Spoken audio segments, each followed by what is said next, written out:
Hello. Very good morning से बहुत बहुत नमस्कार। विपिन, अंकित, दिनेश शर्मा, शेखर यादव, शिवम झा, विजय चौहान, अरिजीत साहू, रानू कुमार, अमित कुमार, जय श्री राम, गुड मॉर्निंग, सत श्री अकाल, आदाब। जो भी आप ग्रीटिंग पसंद करते हैं वो मेरी तरफ से आप सभी के पास पहुंचे। और आज के हम क्लास का रंगारंग कार्यक्रम करते हैं शुरू। आई होप कि सभी क्लास स्टार्ट हो गई होगी। मोहित कुशवाहा फ्रॉम मोतिहारी, राहुल निषाद, सुनील, शेखर यादव, लक्की, मृत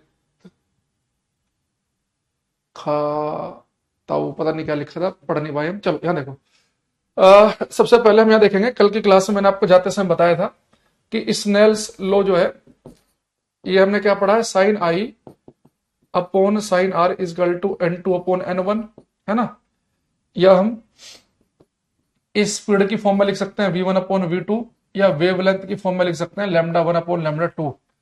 आज इस फॉर्मूले से हम कुछ क्वेश्चन क्लास के अंदर करने वाले हैं, ठीक है।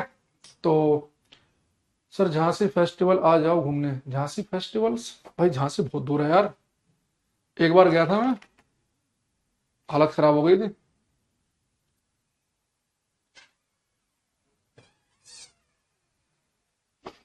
एक बार हम चले गए झांसी, अभी लास्ट ईयर की बात है, फरवरी की। जन्मदिन की शुभकामनाएं देने वाले सभी बच्चों को मेरी तरफ से थैंक यू। आप लोग शायद, जिन बच्चों को पता है, ये जुड़े हुए होंगे फेसबुक वगैरह पर, है ना। विष्णु जाट जी, थैंक यू सर। ये सब बेस्ट सफिशिएंट है ऑल रेलवे एग्जाम ग्रेड 1 को छोड़कर, ग्रेड 3 RPF, है ना, ALP वगैरह दे रहे हैं आप, कल को ग्रुप डी देंगे, NTPC देंगे, सबके लिए सफिशिएंट है। आपको थोड़ा सा इसमें टेक्नीशियन ग्रेड 1 में फिजिक्स वाले सारे टॉपिक तो कवर हो जाएंगे, इंजीनियरिंग वाले आपको खुद से पढ़ने पड़ेंगे, है ना। बेसिक फिजिक्स वाले सारे मैं आपको डिटेल में करा दूंगा। चले आगे बढ़े हम। तो झांसी गए भाई, मैं गाड़ी चला चला के बोर हो गया, और पता चला कि अब तो आगरा ही पहुंचे 300 किलोमीटर। उसका 600 650 किलोमीटर है दिल्ली से। वो तो अच्छा, हम दो लोग थे चलाने वाले, बहुत दूर है भाई। जहां से जाना तो सीधे पकड़ो अपना बेहतरीन सी ट्रेन, सोते हुए जाओ। गाड़ी चला के जाना तो मूर्खता है। Thank you thank you thank you thank you. चलो अब यहाँ चलते हैं। अब आज का हम क्लास करते हैं शुरू। पहले एक बहुत ही आसान क्वेश्चन से स्टार्ट करेंगे और धीरे धीरे हम इसके अंदर लेवल उठाएंगे। तो सबसे पहले एक आसान सा क्वेश्चन देखो। क्वेश्चन है, प्रकाश की किरण अपवर्तनांक N1 के माध्यम से अपवर्तनांक N2 के माध्यम तक जाती है। आपतन कोण I है और अपवर्तन कोण R है, तो sine I upon sine R बराबर होगा। तो ray of light goes from a medium of refractive index N1 to a medium of refractive index N2. The angle of incidence is I and the angle of refraction is R. Then sin I upon sin R is equal to। तो देखो क्या कहना चाह रहा है हमारे से। ये बेटा हमारी जो लाइट जा रही है वो N1 medium, N1 refractive index से N2 की तरफ जा रही है, ठीक है। ये कह रहा है कि अगर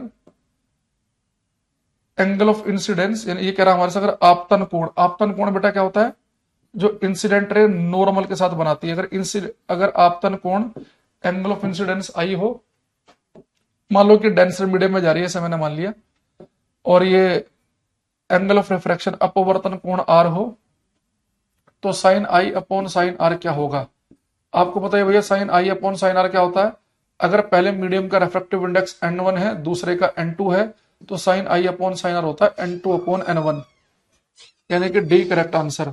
नहीं तो आसान है। यानी यहां तो उसने सीधा सीधा आपसे इस स्नेल का नियम पूछ लिया, sine I upon sine R is equal to N2 upon N1। और याद रखना ये N2 अपॉन N1 तभी है अगर पहले मीडियम का रेफ्रेक्टिव इंडेक्स N1 हो और दूसरे का N2 हो। वो पेपर में गेम खेल सकता है आपके साथ। वो ये कह सकता है कि लाइट यहां से एक मीडियम से दूसरे में जा रही है, और वो पेपर में अगर ये कह देना कि पहले वाले मीडियम का रेफ्रेक्टिव इंडेक्स N2 है और दूसरे का N1 है, अगर उसने ऐसा कुछ गेम खेल दिया तो फिर हमारा आंसर होगा sine I upon sine R is equal to, तो दूसरे मीडियम का हम ऊपर लिखते हैं, फिर हमारा आंसर N1 अपॉन N2 हो जाएगा। अगर वो पेपर में बोल दे कि पहले मीडियम का N2 है दूसरे का N1 है, तो जो आपने रट्टा मार रखा है ना ये स्नेल का नियम, sine I upon sine R is equal to N2 upon N1, ये फॉर्म कब सही है, अगर पहले मीडियम का N1 हो और दूसरे मीडियम का N2 हो तो दूसरे वाले मीडियम का ऊपर लिखते हैं रेफ्रेक्टिव इंडेक्स और पहले वाले का नीचे। भाई चाय वाय नहीं पिला रहे आकाश, क्या चक्कर है इन लड़कों का? किसने? मैंने कौन सी कोडिंग कर दी थी?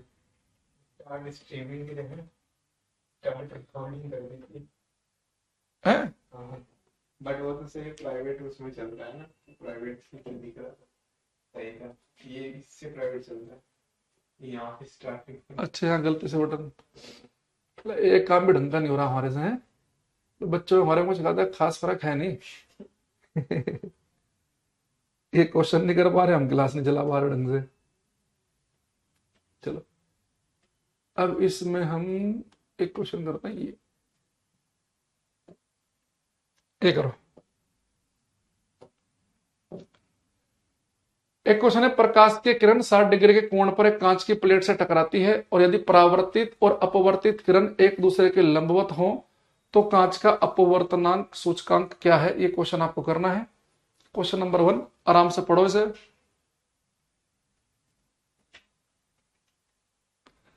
मधेर जी धन्यवाद, थैंक यू। विष्णु जाट क्या कह रहा आकाश? कह रहा आकाश जी को बर्थडे पार्टी नहीं दी इसलिए नाराज हो गए। देखो यहां देखना बेटा, ये हमारे पास में एक कांच की प्लेट है, ग्लास की प्लेट। कह रहा है कि इसके ऊपर एक प्रकाश की किरण आके टकराई 60 डिग्री के एंगल पे, तो नॉर्मल ले लो, अभिलंब। तो बेटा प्रकाश की किरण 60 डिग्री के एंगल पे आके टकरा रही है।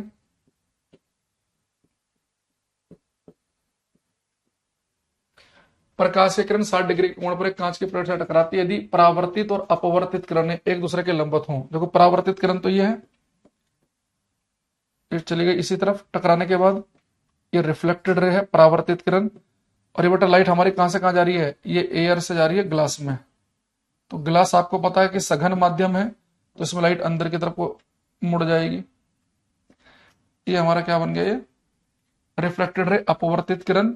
ये कह रहा है कि दोनों 90 डिग्री के एंगल पे हैं।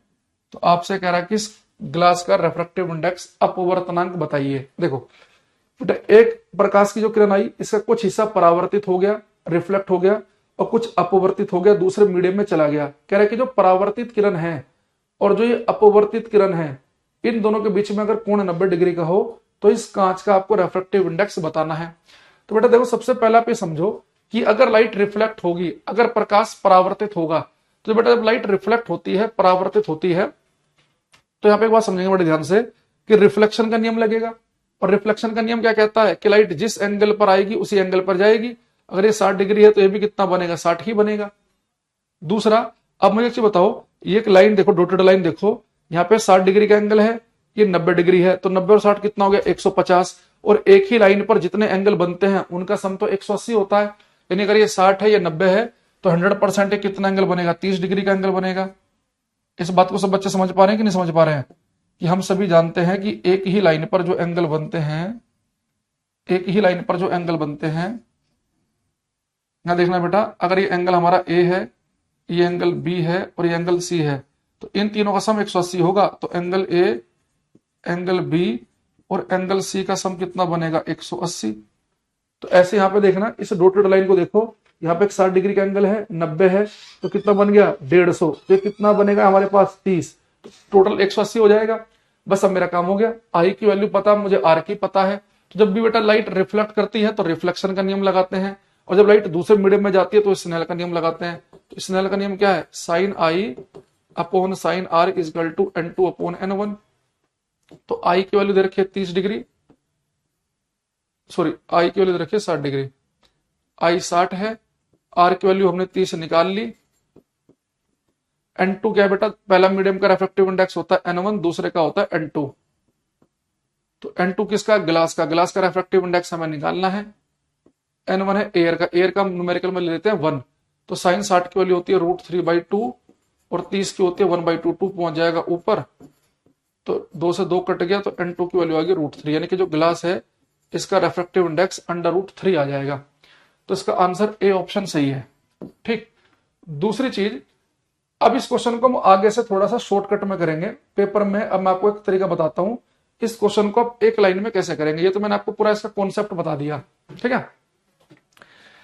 एक बेटा एक चीज ध्यान रखना, आप आगे से पेपर में अगर कभी ऐसा क्वेश्चन आ जाए कि प्रकाश की किरण किसी सरफेस पर टकराई, कुछ हिस्सा रिफ्लेक्ट हो गया, कुछ हो गया रिफ्रैक्ट, कुछ परावर्तित हो गया, कुछ अपवर्तित, अगर कभी पेपर में आ जाए कि रिफ्लेक्टेड रे और रिफ्रैक्टेड रे, परावर्तित किरण और अपवर्तित किरण के बीच में 90 डिग्री का एंगल है, अगर ये लाइन आपको दिख जाए, जैसे आपने दिखा ना ये कि परावर्तित और अपवर्तित एक दूसरे के लंबवत है, लंबवत का मतलब होता है कि उनके बीच में 90 डिग्री का एंगल होना।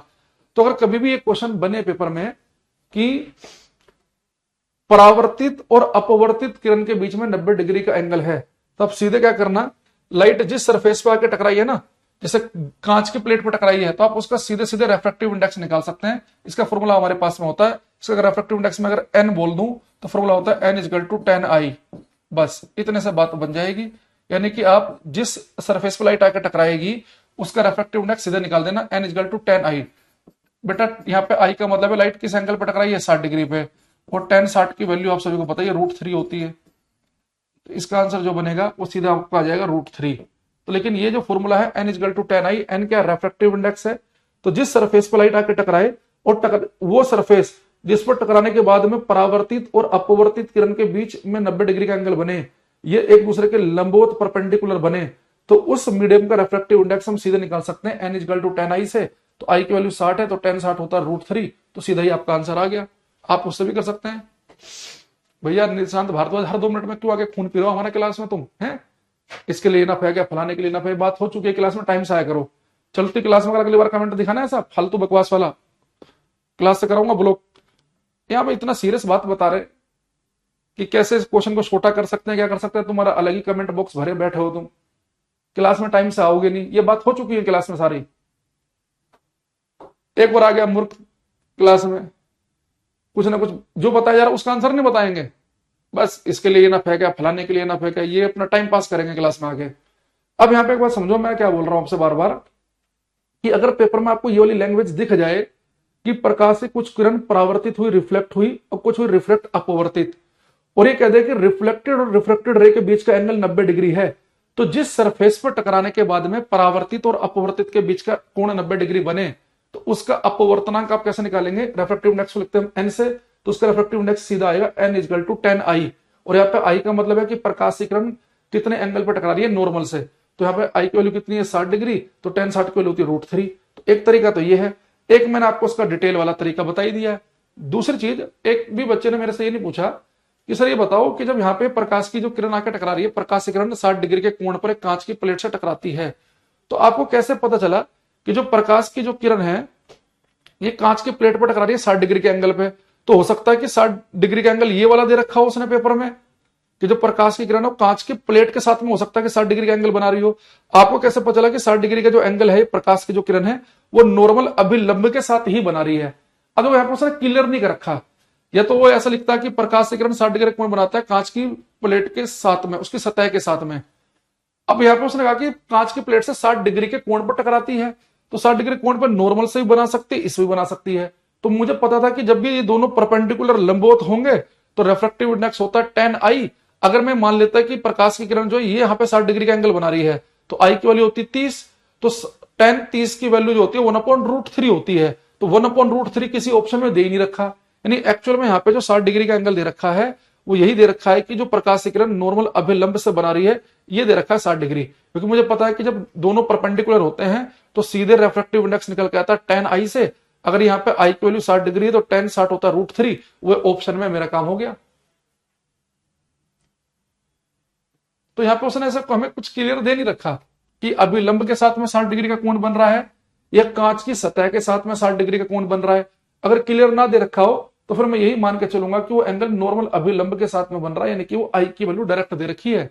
अगर वो ये बोल देता पेपर में कि प्रकाश की किरण कांच की सतह के साथ में 60 डिग्री का एंगल बनाती है, तो बेटा फिर तो i मेरा 30 डिग्री होता, तो फिर मेरा आंसर आता n = 10 30, 10 30 की वैल्यू होती 1/√3, फिर उसके हिसाब से आपको ऑप्शन भी मिलता। अरे आई बात समझ में, अरे हाँ या ना। अब यहां पर मैंने इनके पास और भी क्वेश्चन भेजे थे, मैंने इसके पास आकाश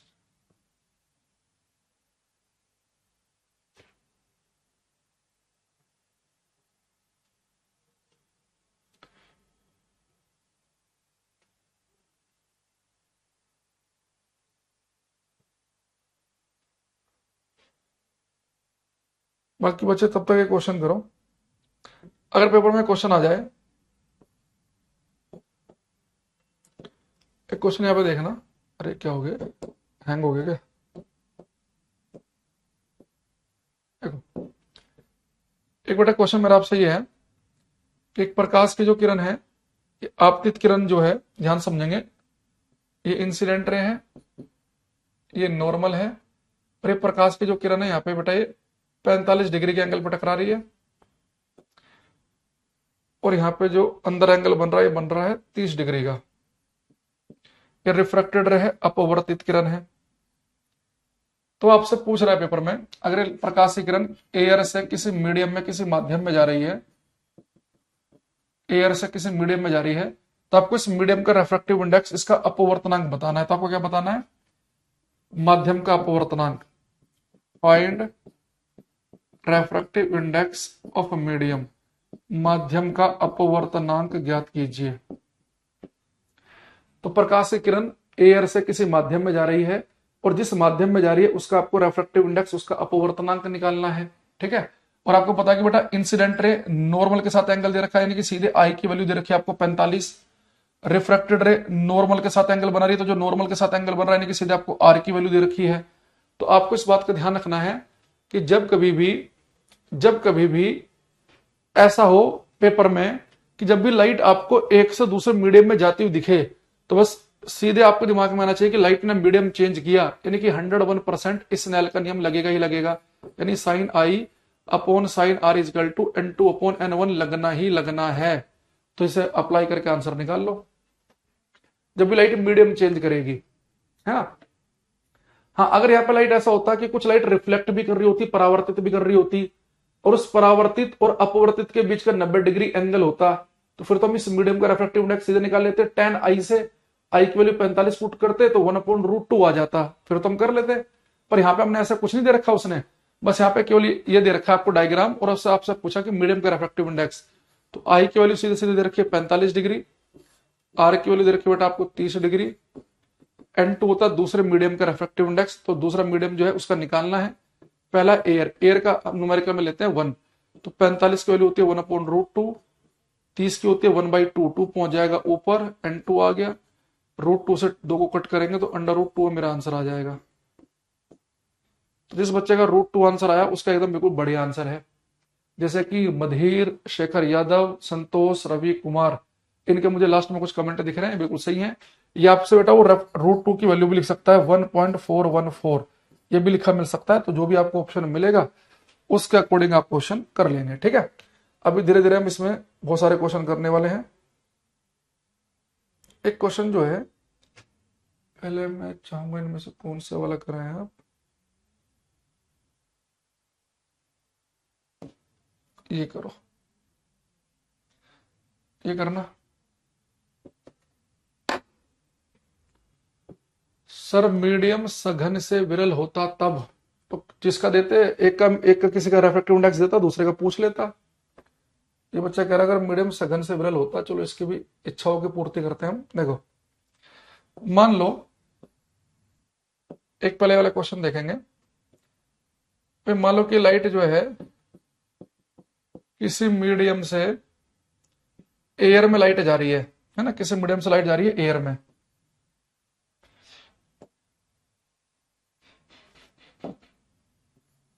अरे क्या हो गया, किसी मीडियम से बेटा लाइट जा रही है एयर में। ठीक है, अगर मैं आपसे कहूं कि भाई ये एंगल है 30 डिग्री का और ये एंगल है 45 डिग्री, ये नॉर्मल है, ये इंसिडेंट रे है, ये रिफ्लेक्टेड रे अपवर्तित किरण है। ठीक, तो आपको यहां से क्या करना है, इस मीडियम का रेफ्रेक्टिव इंडेक्स बताना है। फिर से क्वेश्चन वही है, find refractive index of medium, माध्यम का अपवर्तनांक ज्ञात कीजिए। माध्यम का अपवर्तनांक ज्ञात कीजिए। Find refractive index of medium, माध्यम का अपवर्तनांक ज्ञात करना है। Find refractive index of medium. देखो, भाई फिर से लाइट एक से दूसरे मीडियम में जा रही है। जब भी लाइट अपना मीडियम चेंज करे तो बिना सोचे समझे आपके दिमाग में आना चाहिए कि स्नेल का नियम लगेगा, sine I is equal to sine R is equal to N two upon N one. तो आई की वैल्यू कितनी दे रखी है 30 डिग्री, आर की दे रखी है 45। पहला मीडियम का रेफ्रेक्टिव इंडेक्स होता है N1, दूसरे का होता है N2। ठीक, तो दूसरा मीडियम क्या है एयर, एयर का हमें पता है 1 है, पहले मीडियम का निकालना है। तो साइन 30 होता है 1/2, साइन 45 होता है 1/√2, ये ऊपर पहुंच जाएगा 1/N1।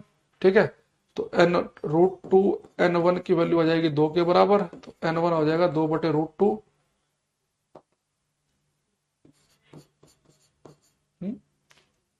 गलत कर दिया गया हमने, नहीं सही है। तो सोल्व करेंगे, यहां से फिर से √2 आ गया क्योंकि वैल्यू मैंने सेम ली ना इस बार भी। ठीक है, √2। तो देखो एयर का आपको पता है बेटा, एयर का रेफ्रेक्टिव इंडेक्स कितना है 1, और मेरी लाइट यहाँ पे दूर हट रही है, दूर हट रही है।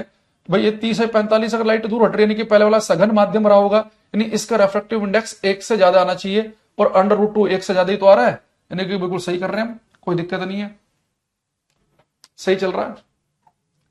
1/√2 लिखने वाले का बिल्कुल गलत है। भाई एक चीज बताओ, अगर आपको तो ऑप्शन भी हटाना नहीं आ रहा, आप यहां पे एक चीज देखो, लाइट जो है एक से दूसरे मीडियम में जा रही है और लाइट नॉर्मल से दूर हट रही है। भाई 45 डिग्री एंगल है, 30 है। अगर लाइट नॉर्मल से दूर हट रही है यानी कि लाइट जा रही होगी सघन माध्यम से विरल, यानी कि डेंसर मीडियम है, रेयर है। तो अगर ये सघन माध्यम है तो इसका रेफ्रेक्टिव इंडेक्स तो 1 से ज्यादा आना चाहिए। तो जो बच्चा यहाँ पे 1/√2 लिख रहा है, तो आप एक बात समझो, ये 1.414 है ये, तो जब आप इसे भाग करोगे यहां पे तो वैल्यू 1 से कम आ जाएगी, तो ये सघन माध्यम कहां पे हुआ है, तो गलत हो गया, तो गलत हो गया ये। आपने इस बात का ध्यान रखना है कि देखो इस वाले केस में लाइट बेटा आपके नॉर्मल के नजदीक आ रही थी, यानी कि लाइट आपकी जा रही थी विरल माध्यम से सघन माध्यम में, डेंसर में। तो डेंसर मीडियम में जाने का मतलब यह है कि अगर एयर का 1 है तो इस मीडियम का 1 से ज्यादा आना चाहिए, तो 1 से ज्यादा ही आया। अब यहां पे लाइट दूर हट रही है, लाइट क्या हट रही है बेटा यहाँ पे दूर, तो यानी कि मान लो कि ये सघन है, ये विरल है, तो ये विरल है तो सघन जो है इसका 1 से ज्यादा आना चाहिए, 1 से ज्यादा ही आया है। वो वैल्यू इसलिए सेम आ जा रही है आपकी, क्योंकि हमने यहाँ पे क्या किया है ना, दोनों बार 30 और 45 ही ले लिया, तो इसलिए ऐसा हो रहा है।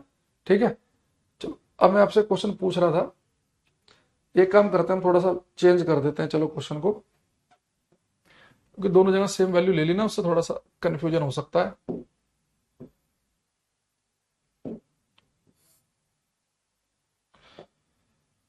ये मेरा क्वेश्चन आप सभी से ये है कि एंगल मैंने लिया 60 डिग्री, ठीक है, ये एंगल लिया 60 डिग्री, ये इंसिडेंट रे है, आपतित किरण है, ये अपवर्तित किरण है। ये जो अपवर्तित किरण है ये जा रही है इसी मीडियम से एयर में, तो आपको इस मीडियम का रेफ्रेक्टिव इंडेक्स बताना है। Find refractive index of medium, माध्यम का अपवर्तनांक ज्ञात कीजिए, माध्यम का अपवर्तनांक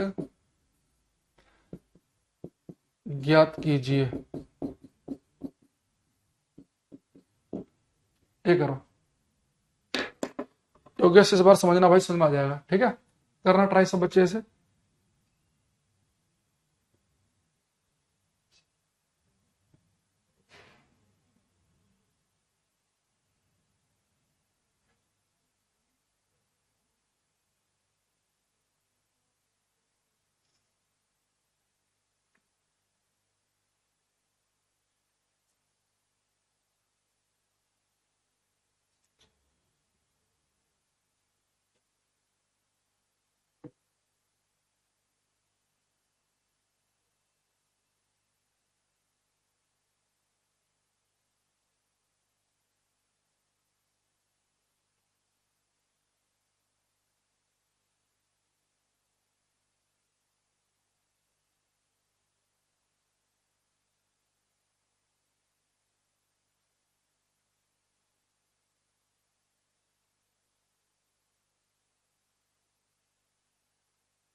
अब देखो, सबसे पहले हमें एक चीज देखना, ये भाई हमारे पास नॉर्मल है, अभिलंब है।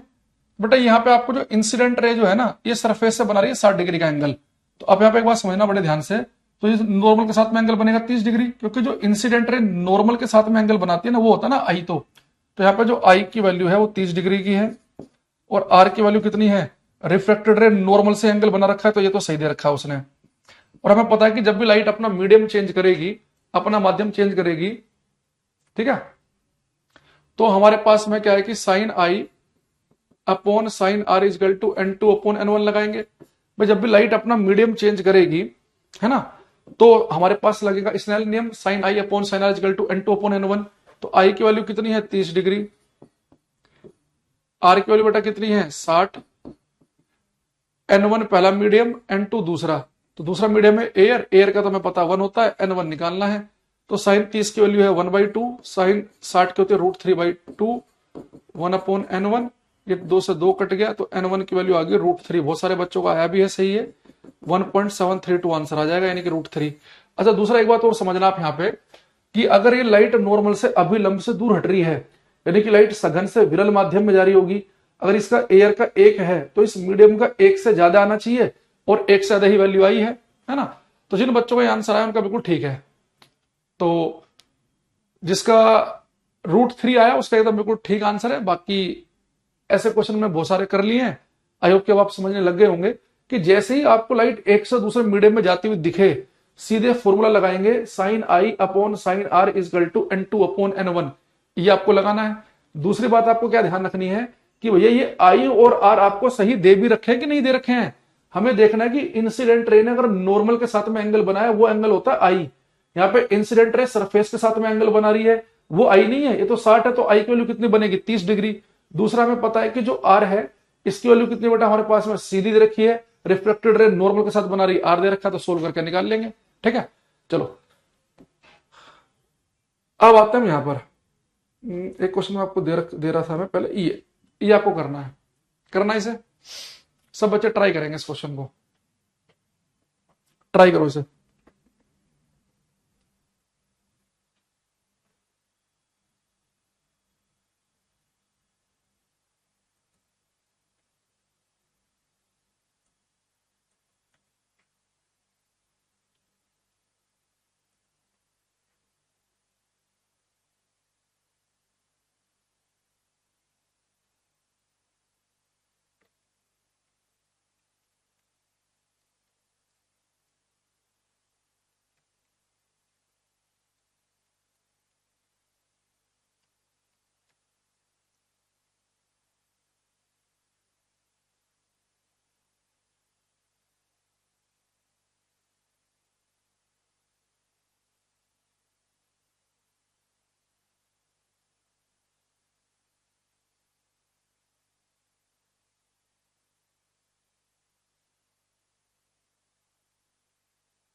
सुमित कुमार यादव का सबसे पहला आंसर आया मेरे पास। देखो इसने क्या लिखा है कि green light of wavelength 5640 angstrom, 5640 angstrom तरंग दैर्घ्य का हरा प्रकाश एक एयर ग्लास इंटरफेस पर आपतित होता है।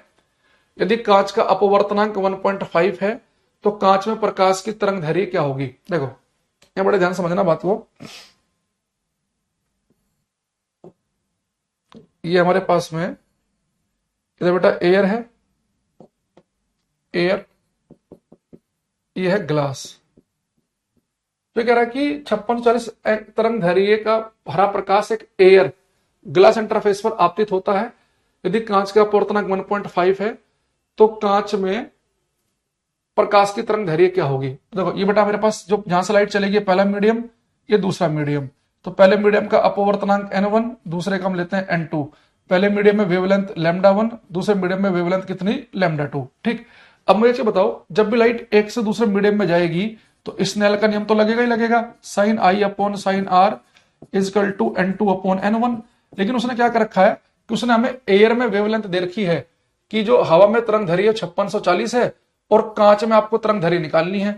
तो वेवलेंथ की फॉर्म में मैंने आपको स्नेल का नियम क्या पढ़ाया था, λ1 अपॉन λ2। यानी अब एक काम करो आप, ये N2 अपॉन N1 को λ1 अपॉन λ2 के बराबर रख लो, तो n2 अपॉन n1 किसके बराबर आया, लैम्डा 1 बटे लैम्डा 2 के बराबर। बाकी सब में सोल्व कर लेंगे वो। यहाँ देखो ये बेटा हमारे पास में जो एयर है, एयर का रिफ्रैक्टिव इंडेक्स तो हमें पता 1 होता है, कांच का उसने दे रखा 1, दूसरा मीडियम क्या है कांच, कांच का दे रखा कितना 1.5। तो n2 की वैल्यू जो है मैं यहाँ पे सोल्व कर रहा हूं इसे, n2 की वैल्यू है 1.5, n1 की है 1, लैम्डा 1 क्या है, एयर में वेवलेंथ कितनी 5640 एंगस्ट्रोम, और आपको ग्लास में बतानी है कितनी होगी। तो लैम्डा 2 की वैल्यू आ जाएगी 5640 बटे 1.5 एंगस्ट्रोम। इसे अगर आप सोल्व करेंगे तो जो वैल्यू आएगी आपकी, पॉइंट से 0 लिखा देते हैं, 5 तिया 15, 5 एकम 5, 5 एकम 5, 5 दूनी 10, 5 अठे 40, 0 को जैसे बन रहा 3 6 3 3 9, 3 7 21, 3 6 18, 3760 एंगस्ट्रोम बन रहा है कुछ ऐसे, यानी कि जो वेवलेंथ होगी 3760 बनेगी। तो इनमें से कोई सा भी नहीं, यानी कि डी आंसर बनेगा इस क्वेश्चन का। जिनका डी आया उनका एकदम बिल्कुल सही है। यहाँ पे एक बात ध्यान समझो, जब भी पेपर में आपसे वो कह रहा है कि एक मीडियम में आपको उसने बेटा वेवलेंथ दे रखी है, वो कह रहा है कि प्रकाश जो हरा प्रकाश है वो एयर से ग्लास में जा रहा है, एयर से ग्लास में। तो अब आपको पता है कि लाइट जहां से चलेगी वो हमारे लिए पहला मीडियम, जहां पहुंचेगी वो दूसरा मीडियम। तो पहले मीडियम में वेवलेंथ दे रखी है 5640 एंगस्ट्रोम, और दूसरे मीडियम में वेवलेंथ क्या बनेगी वो आपसे पूछ रहा है कि कांच में तरंग दैर्घ्य क्या आएगी बताओ। ठीक है, दूसरी चीज ये क्या हो गया भाई, अच्छा एयर जो है भाई हमें पता है सभी को कि एयर का रिफ्रैक्टिव इंडेक्स हम न्यूमेरिकल में लेते हैं 1, और ग्लास का 1.5 दे रखा है, तो आपने कर लिया सोल्यूशन। बात समझ पा रहे हैं सभी बच्चे? भाई अगर मैं आपसे बोलूं, एक क्वेश्चन और देखना यहाँ पे, अगर मैं आपसे कह दूं कि लाइट जो है एक मीडियम से दूसरे मीडियम में जा रही है, ध्यान समझेंगे। और जैसे मैंने आपसे कहा कि भाई लाइट जो है, अगर आपसे कहा जाए कि लाइट जा रही है एयर से ग्लास में, मैंने कहा कि लाइट एयर से ग्लास में जा रही है, एयर का रेफ्रैक्टिव इंडेक्स 1 है, ग्लास का रेफ्रैक्टिव इंडेक्स 3/2 है, और एयर में जो वेवलेंथ है अगर वो 4000 एंगस्ट्रोम हो, तो बताओ कि कांच में वेवलेंथ तरंग दैर्घ्य क्या होगी। ठीक, सबसे पहले सर इसमें सी की वैल्यू यूज क्यों नहीं हुई है, सी की वैल्यू की कहां पे जरूरत पड़ेगी भाई हमें? अरे स्नेल का नियम हमने क्या पढ़ाया आपको कि sine I upon sine R होता है n2 अपॉन n1, और ये मैंने आपको बताया था कि आप बेटा n2 अपॉन n1 का रेशियो ले रहे हैं। तो मैंने आपसे बोला था कि sine I upon sine R को अगर रेफ्रैक्टिव इंडेक्स की फॉर्म में लिखोगे तो n2 अपॉन n1 आएगा, लेकिन वेवलेंथ की फॉर्म में लिखोगे तो लैम्डा 1 अपॉन लैम्डा 2 आएगा। क्यों आएगा, इसकी वजह भी आपको बताई थी, शायद आपने क्लास पूरी नहीं ले रखी है। रेफ्रैक्टिव इंडेक्स का फॉर्मूला हमने आपको पढ़ाया था कि रेफ्रैक्टिव इंडेक्स का फॉर्मूला होता है n = c/v। तो c तो बेटा क्या है, c तो कांस्टेंट है, लाइट की स्पीड वैक्यूम में तो फिक्स है, यानी कि n और v आपस में इनवर्सली प्रोपोर्शनल है, विद कर्मानुपाती।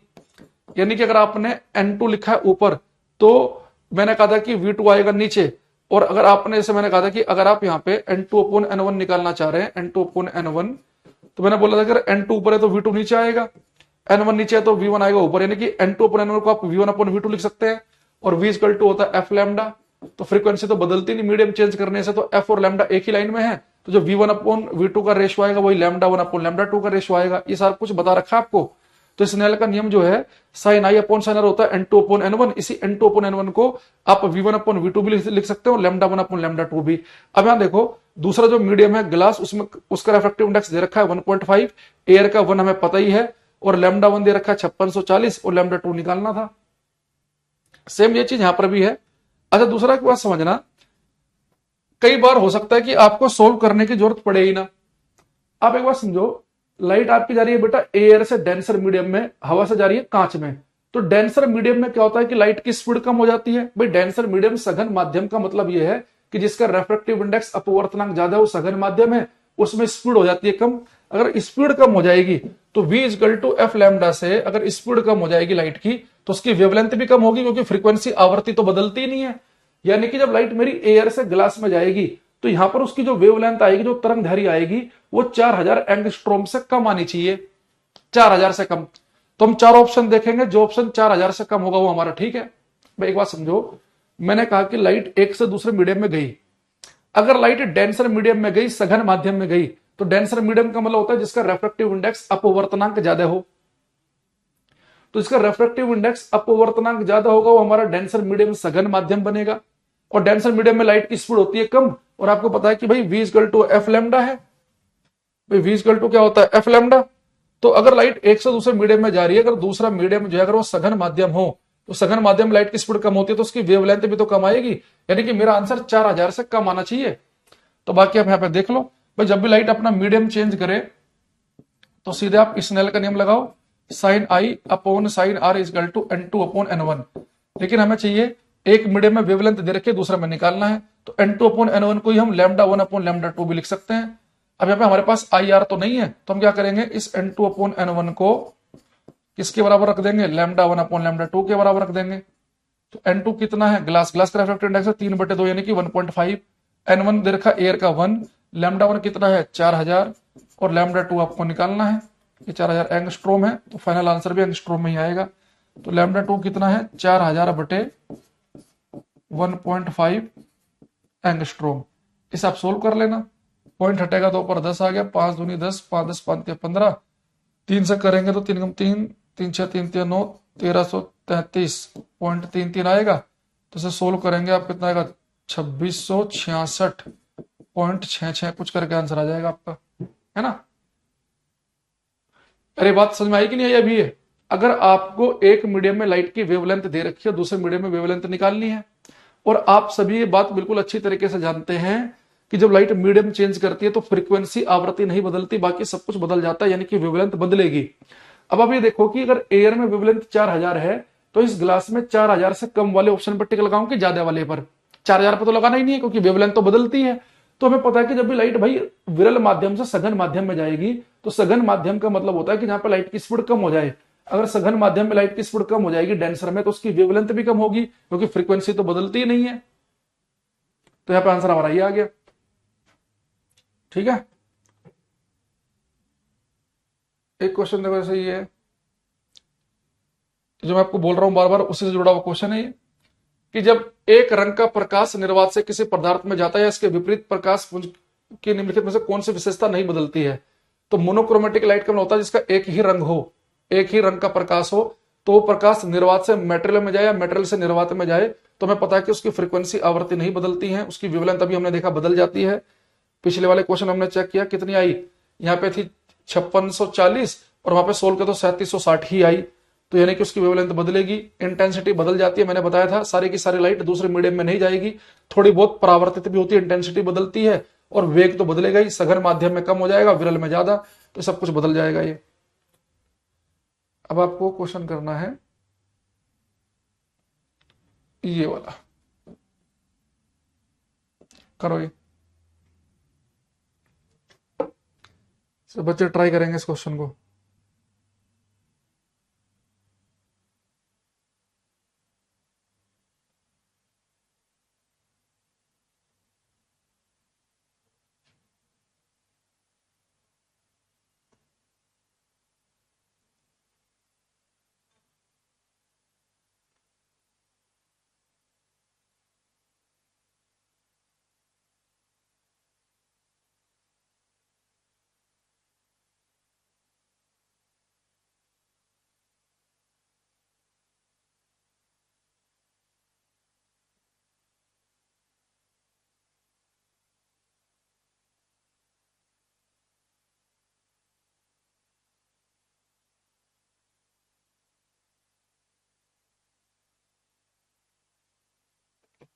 अब देखना है यहाँ पे ध्यान से, इसने क्या लिखा हमारे से, काय की 4 मिलीमीटर मोटाई और 1.5 अपवर्तनांक की कांच की खिड़की से सूर्य के प्रकाश को गुजरने में लगने वाला समय। तो हमारे पास में एक 4 मिलीमीटर मोटी कांच की, एक 4 मिलीमीटर मोटाई और 1.5 अपवर्तक सूचना की कांच की खिड़की से सूर्य के प्रकाश को गुजरने में कितना समय लगेगा। बेटा हमारे पास में जो कांच की जो खिड़की है ना, इसकी जो मोटाई दे रखी है 4 मिलीमीटर की, ये तो कह रहा है कि इसे सूर्य के प्रकाश को गुजरने में कितना समय लगेगा। तो मान लो कि सूर्य का प्रकाश जा रहा है, तो सूर्य के प्रकाश को यहां से एंट्री करी और यहां तक निकला, तो इसे कितना समय लगेगा ये पूछ रहा है। तो दूरी कितनी तय करनी है सूर्य के प्रकाश को, आप कहेंगे सर दूरी तय करनी है 4 मिलीमीटर की, थोड़ा सा और डार्क कर देते हैं हम, तो दूरी 4 मिलीमीटर, यानी कि मिलीमीटर का मतलब होता है 10⁻³ तो इतनी मीटर की दूरी तय करनी। जब भी न्यूमेरिकल करेंगे तो हमेशा हम एसआई यूनिट यूज करेंगे, तो दूरी की यूनिट होती है मीटर, तो इतनी दूरी तय करनी है। अब यहां पर देखो समस्या क्या है कि आप सभी को पता है कि भाई हमारे पास एक फॉर्मूला है, दूरी होती है, दूरी बराबर होता है चाल गुणा समय। ये फॉर्मूला पढ़ा हो ना सभी ने कि डिस्टेंस क्या होती है, स्पीड इनटू टाइम, दूरी होती है चाल गुणा समय। तो समय कैसे निकाल सकते हैं हम, दूरी को स्पीड से भाग कर दो। अब मुझे लाइट की स्पीड चाहिए, लेकिन भाई आप यहां पे लाइट की जो स्पीड चाहिए, लाइट को किससे पास करना है, कांच से पास करना है, तो आपको लाइट की स्पीड कांच में ही पता होनी चाहिए। लाइट की स्पीड आप 3 × 10⁸ मत यूज कर लेना, वो तो लाइट की स्पीड वैक्यूम निर्वात के अंदर है। यहाँ पे मुझे लाइट की स्पीड, लाइट को पास करना है कांच की खिड़की से, तो कांच के अंदर लाइट की स्पीड क्या होगी मुझे चाहिए। तो किसी भी मीडियम में लाइट की स्पीड निकालने का फॉर्मूला मैंने आपको बताया था, किसी मीडियम में लाइट की स्पीड होती है c/n। तो c की वैल्यू कितनी होती है, 3 × 10⁸ मीटर/सेकंड। और लाइट कहां से पास करी, कांच की खिड़की से, और इस कांच की खिड़की का अपवर्तनांक 1.5 आपको दे रखा है उसने। तो सोल्व करेंगे, 1.5 से भाग करेंगे तो 2 आ गया, यानी स्पीड आ गई 2 × 10⁸ मीटर/सेकंड की।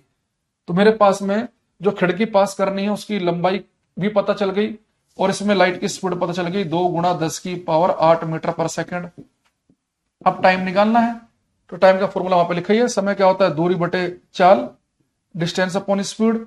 तो डिस्टेंस कितनी है, 4 × 10⁻³ मीटर की, और ये कितना है, 2 × 10⁸ मीटर/सेकंड।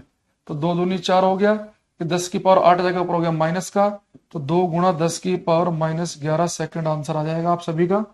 और आई होप कि आपका आ भी गया होगा। 2 × 10⁻11, तो 0.2 लिखा है, अच्छा लास्ट ऑप्शन में लिखा है 2 × 10⁻11। तो जिनका डी आंसर आया बिल्कुल ठीक है। आगे बढ़ समझे भाई, कितने बच्चे क्वेश्चन कर पाए बताना एक बार।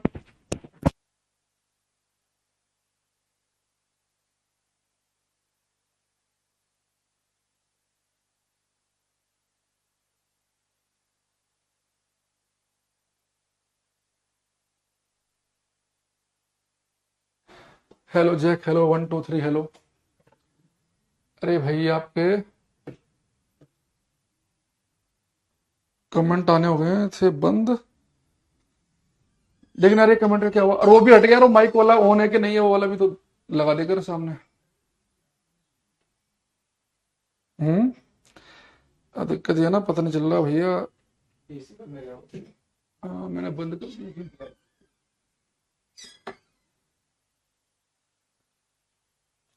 क्लियर है, अब आगे कमेंट। मैं क्या हूं, क्यों, रजनीश पांडे, क्लियर हो गया, ओके। चलो भाई समझ रहे हो ना बात को। भाई आपको एक प्रकाश के द्वारा इस कांच की प्लेट को पार करने में कितना समय लगेगा, तो आपको प्रकाश की चाल इसी कांच की प्लेट के अंदर तो निकालनी पड़ेगी। तो किसी भी माध्यम में प्रकाश की चाल निकालने का मैंने फॉर्मूला क्लास में डिस्कस कर रखा आप लोगों के साथ में कई बार। दूसरा, ये जो कांच की प्लेट है इसकी जो लंबाई है वो 4 मिलीमीटर की है, तो मैंने बता दिया कि मीटर में बदल लेंगे। आपने प्रकाश की चाल इस कांच की प्लेट के अंदर निकाल ली, तो समय आप निकाल सकते हैं दूरी बटे चाल से, तो हो गया ये। वो सारे बच्चे बी बता रहे हैं, इसका आंसर बी नहीं है, डी वालों को सही है।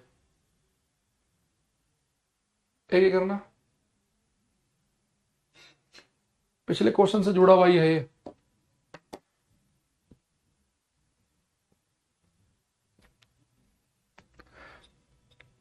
ये करो।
देखो वॉल्यूम नहीं आ रहा है, वॉल्यूम सब आ रहा है। देखो इसने क्या लिखा है, the velocity of light in a medium. देखो एक मीडियम में लाइट की स्पीड आपको दे दी है, तो मीडियम में लाइट की स्पीड देखो। जिस बच्चे को थोड़ा कंफ्यूजन है, सोचो कि पीछे के सारे क्वेश्चन दिमाग से निकाल दो। अभी मान लो कि आज हम पहला ही क्वेश्चन ये पढ़ रहे हैं, अभी पिछले वाले क्वेश्चन हुए नहीं हुए सब करते हैं साइड में, है ना। तो उसने क्या लिखा है कि लाइट की स्पीड किसी माध्यम में प्रकाश का वेग। तो आपको पता है कि बेटे किसी भी माध्यम में प्रकाश के वेग को हम लिखते हैं v से, निर्वात में अगर होगा तो c से लिखेंगे, और माध्यम में होगा तो v से लिखेंगे। तो कितना है 12, 1 2 3 4, 1 2 3 4 किलोमीटर पर सेकंड। तो आपको पता भाई स्पीड को हम नापते हैं मीटर पर सेकंड में, तो इस हम किलोमीटर का मीटर बनाने के लिए 3 पावर और आ जाएंगी, क्योंकि किलोमीटर का मतलब होता है 1000 मीटर। तो ये बन गया, तो 1 2 3 4 3 7, तो ये मेरे पास हो गया 1.2 गुणा 10 की पावर 8 मीटर पर सेकंड। तो इस माध्यम में प्रकाश की चाल मेरे पास में आ गई। कह रहा यदि वायु में प्रकाश का वेग जो है, वायु में निर्वात में प्रकाश के वेग को लिखते हैं हम c से, 3 गुणा 10 की पावर 8 मीटर पर सेकंड। तो कह रहा माध्यम का अपवर्तनांक बताइए, तो n पूछ रहा है। तो क्या समस्या भाई इसमें, सबका आंसर एकदम से आ जाना चाहिए इसका। अपवर्तनांक का फॉर्मूला क्या है, c बाई वी। c की वैल्यू है 3 गुणा 10 की पावर 8 और v की वैल्यू है 1.2 गुणा 10 की पावर 8। ये कट गया, तो ये पॉइंट हटाएंगे तो 10 आ गया, 3 चौक 12, 2 दूनी 4, 2 पंजे 10, यानी कि 2.5। तो लगभग लगभग पूरी क्लास का 2.5 आंसर आ रखा है इस क्वेश्चन का। तो जिनका 2.5 आया उनका बिल्कुल ठीक है। स्नेहा सरकार, सरोज, जोनी, रानू, लक्की, बी कुंदू। एक अभी कुछ देर पहले एक बच्चा जो है, तब से मेरा पढ़ाने का मन भी नहीं कर रहा है, एक बच्चा आके अब शब्द उल्टे सीधे बोल रहा था, कोई राहुल नाम का बच्चा। तो मुझे लगा कि पता नहीं घर वाले कैसे बच्चों को क्या बड़ा करते हैं, क्या क्या शिक्षा देते हैं, उन्हें पता ही नहीं है। मतलब सोचो ना, एक हमारे जब मैं एक स्कूल में पढ़ता था, तो हमारे कैंटीन में एक लाइन लिखी थी जो मुझे बड़ा, मतलब होता ना कोई बात आपके दिमाग में रह जाती है।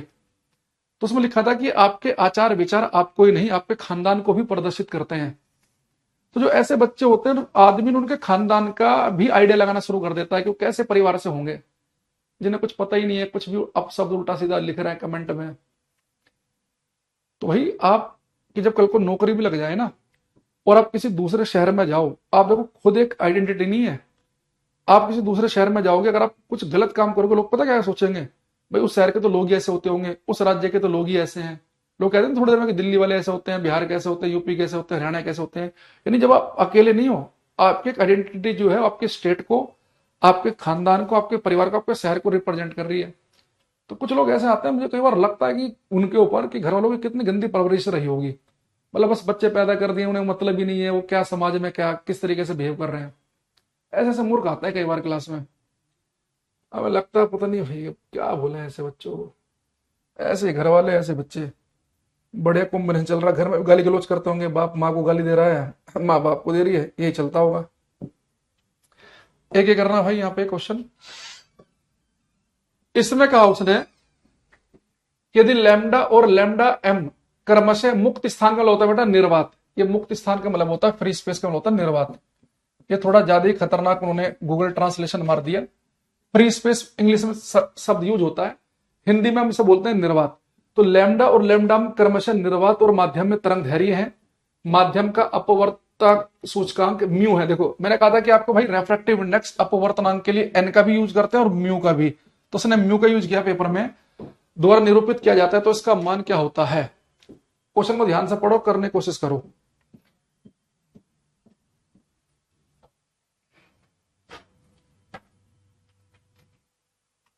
न्यूमेरिकल रहने दो। अरे न्यूमेरिकल भाई अभी जब तक क्लियर नहीं होंगे कैसे रहने दे न्यूमेरिकल। सुनील कुमार, ये साइंस स्पेशल ले रहा भाई, आपने कोई एसएससी का बैच थोड़े ना लिया है कि न्यूमेरिकल ना कराएं।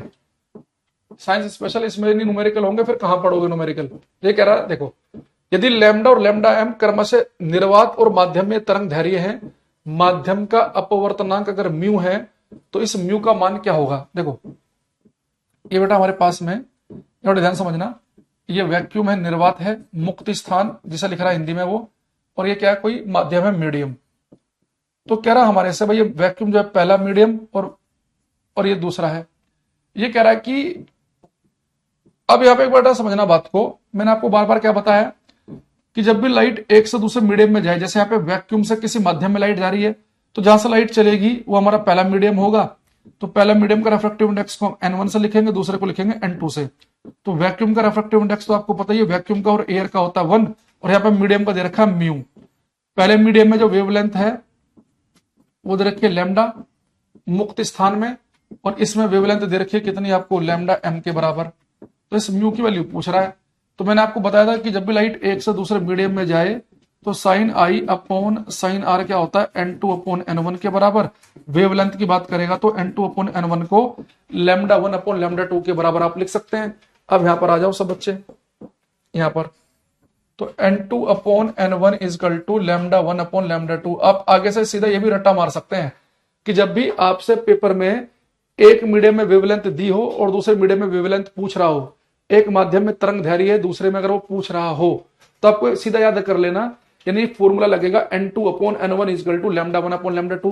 N2 क्या होता है, दूसरा माध्यम, तो दूसरे माध्यम का अपवर्तनांक म्यू है, पहला है मुक्त स्थान फ्री स्पेस, तो उसका 1 होता है। लैम्डा 1 की वैल्यू कितनी है, लैम्डा, और इसकी कितनी है, लैम्डा m। तो हमारे से क्या पूछा उसने, म्यू की वैल्यू पूछी है, तो म्यू क्या आ गया हमारे पास, लैम्डा अपॉन लैम्डा m के बराबर आ गया। यानी आंसर क्या बनेगा इसका, सी ऑप्शन। सी ज्यादातर का एक आध बच्चे का बी भी आया है, ठीक है। तो लैम्डा और लैम्डा m क्रमशः, देखो बड़े ध्यान से समझना, ध्यान से भाई, जब भी पेपर में आपसे कहे कि भाई एक माध्यम में वेवलेंथ दे दी, तो फ्री स्पेस में मुक्त स्थान में उसने दी है वेवलेंथ लैम्डा, और माध्यम में दूसरा माध्यम में दी है लैम्डा m। एक मीडियम में वेवलेंथ लैम्डा है, दूसरे में लैम्डा m है। वैक्यूम का रिफ्रैक्टिव इंडेक्स नहीं दे रखा तो भी पता है कि 1 होता है, और मीडियम का कह रहा है कि म्यू हो। तो जब भी आपसे बेटा एक माध्यम में वेवलेंथ दे रखी हो और दूसरे में दे रखी हो, तो सीधे इस फॉर्मूले पे आ जाना, N2 upon N1 equal to lambda 1 upon lambda 2 पर। तो N2 कितना है, म्यू, N1 क्या है, वैक्यूम का 1, लैम्डा 1 की वैल्यू लैम्डा ही दे रखी है फ्री स्पेस में, और मीडियम में दे रखी है लैम्डा m, तो म्यू आ गया लैम्डा अपॉन लैम्डा m के बराबर। ठीक है, धीरे धीरे होंगे क्वेश्चन, कोई नहीं, इस वीडियो को एक बार और दोबारा देखोगे ना, और ज्यादा चीजें क्लियर होंगी। कई बार जैसे पहली बार जो बच्चे कर रहे होंगे ना, हो सकता है कि पहली बार में उतनी क्लियरिटी ना आए, इसे आराम आराम से देखोगे फिर आ जाएगी। एक एक करना।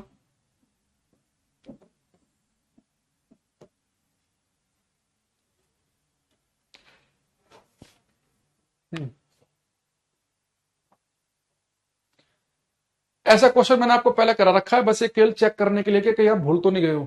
इसने लिखा है वायु के सापेक्ष कांच तथा जल के अपवर्तनांक क्रमशः 3/2 और 4/3 है। पानी के संबंध में कांच का अपवर्तनांक क्या होगा? तो आपको बताना है कि refractive index of glass with respect to water. तो मैंने बोला था भाई जिसका भी पूछे रिफ्रैक्टिव पानी के संबंध में कांच का अपवर्तनांक, तो आपसे पूछ रहा है कांच का अपवर्तनांक, रिफ्रैक्टिव इंडेक्स ऑफ ग्लास। तो मैंने बोला था कि जिसका भी रिफ्रैक्टिव इंडेक्स पूछे उसका ऊपर लिखेंगे, और जिसके सापेक्ष जिसके संबंध में पूछेगा उसका लिखेंगे नीचे। तो उसने आपको ग्लास का कांच का दे रखा है 3/2 और वाटर का दे रखा है 4/3। 3 पहुंच गया ऊपर तो 9/8 आ गया, तो 9/8 आ गया, 9/8।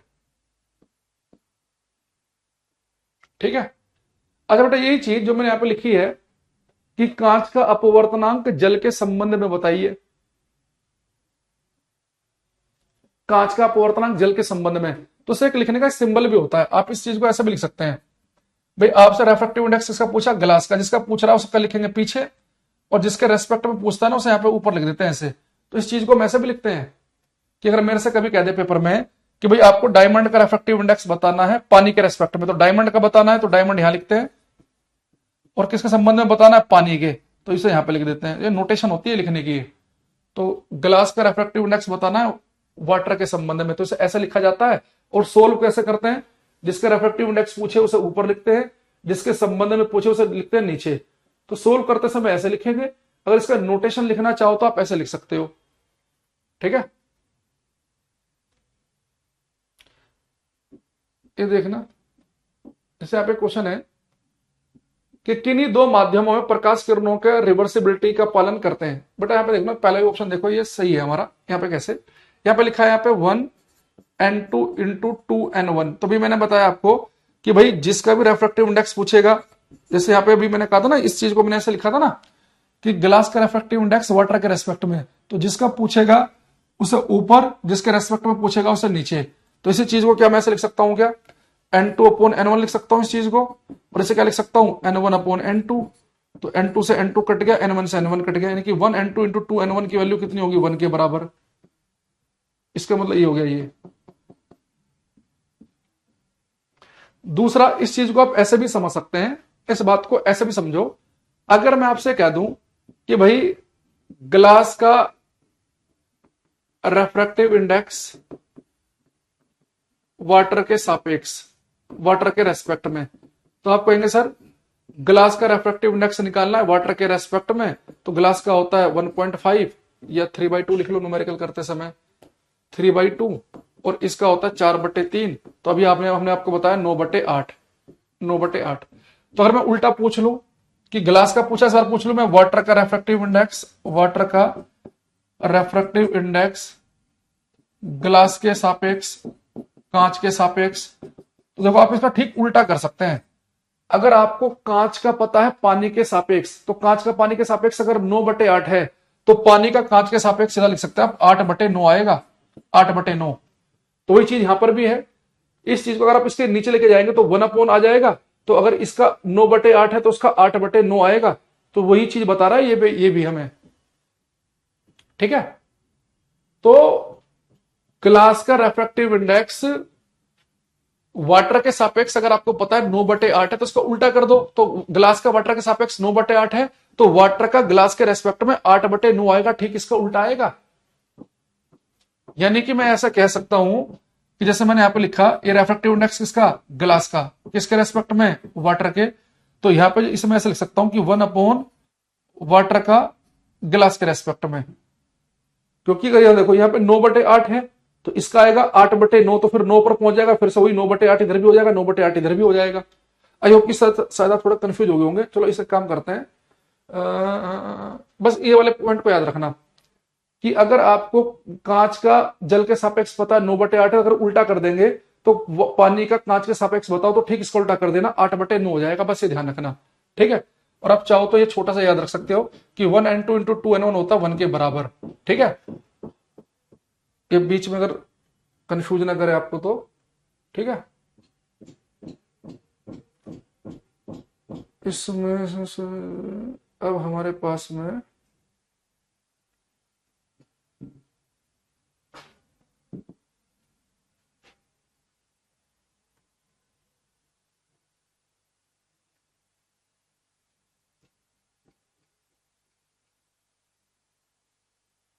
अब आपसे कुछ क्वेश्चन पूछे जाएंगे, और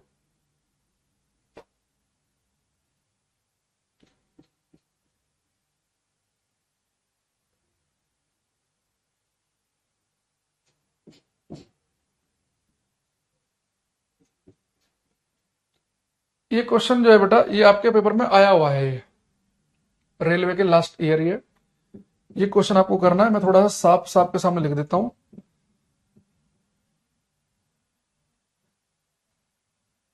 ये मीडियम 1 लिखा हुआ है, ये मीडियम 2। हालांकि इसका आंसर जो है कमीशन ने गलत दे रखा था, हो सकता है बाद में चेंज कर दिया हो। ये मीडियम ए है, ये मीडियम बी। इस क्वेश्चन को ध्यान से पढ़ के करने की कोशिश करना। इसने कहा गया कि दो मीडिया को, यानी कि दो माध्यम को अलग करने वाले इंटरफेस पर आपतित प्रकाश की किरण का पथ नीचे दिए गए चित्र में दिखाया गया है।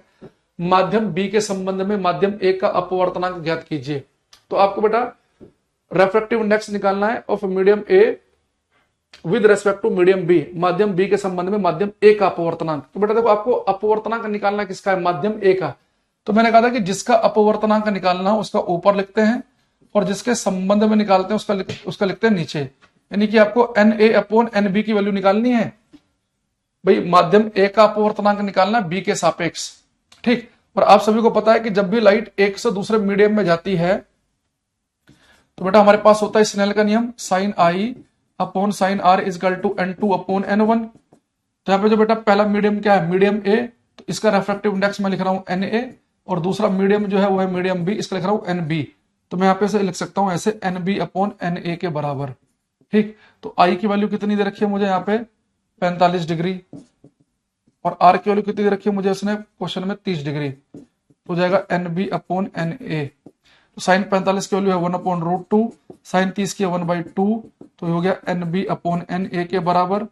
और यहां से अगर आप सोल्व करेंगे तो NB/NA किसके बराबर आएगा, सोल्व करके आएगा √2। तो उसने पेपर में क्या किया, √2 को आंसर मान लिया, √2 आंसर नहीं आएगा भाई। देखो ये तो हमारे पास NB/NA की वैल्यू आई, जबकि हमारे से पूछा क्या उसने, आपको रेफ्रेक्टिव इंडेक्स बताना मीडियम ए का। तो जिस माध्यम का पूछता है उसका तो ऊपर लिखते हैं, और जिसके सापेक्ष पूछता है उसका लिखते हैं नीचे। नहीं, हमें तो NA/NB की वैल्यू चाहिए, जबकि तो NB/NA है। इसे अगर मैं क्या करूंगा, सोल्व करके लिखूंगा तो NA/NB की जो वैल्यू आएगी वो 1/√2 के बराबर आएगी, 1/√2। और यहाँ पे मेरे पास है 1/√2, कहां पे लिखा D, तो D इसका सही आंसर है। तो जब पहली आंसर की आई थी उसमें उसने C ऑप्शन लिख रखा था, तो C गलत है। बात समझ में आ रही है सभी को? तो जो बच्चे इसका आंसर √2 लिख देंगे वो गलत हो जाएगा। दोबारा समझना क्वेश्चन में क्या कहा, यहां तक तो बड़ा आसान है। देखो ये एंगल आपको साफ साफ दे रखा कि आई की वैल्यू 45 डिग्री दे रखी है, क्योंकि नॉर्मल के साथ एंगल है। ये आर दे रखा 30, लाइट एक से दूसरे मीडियम में जा रही है।